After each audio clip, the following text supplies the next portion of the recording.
साजरे करत आहोत. काल सर बोलले होते माझी मुलगी उद्या येणार आहे कथाकथन करण्यासाठी.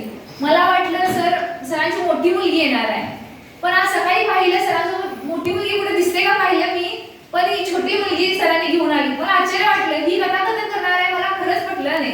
पण ही जेव्हा आली तिचं बोललं, आम्ही तिथं 2-3 मिनिट मी आणि मॅडम त्यांच्यासोबत बोलत बसलो.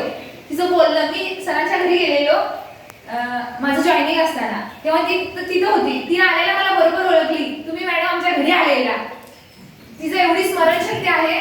नंतर आल्यानंतर थोडी बोलली, आल्यानंतर तिथं जेव्हा गोष्टी सांगायला सुरुवातीने केली हावभाव करून, खरंच आश्चर्य वाटलं. एवढी लहान वयात एवढा मोठा कलाकार किंवा कथा सांगते ती, सर्वांना कसं छान वाटलं ना.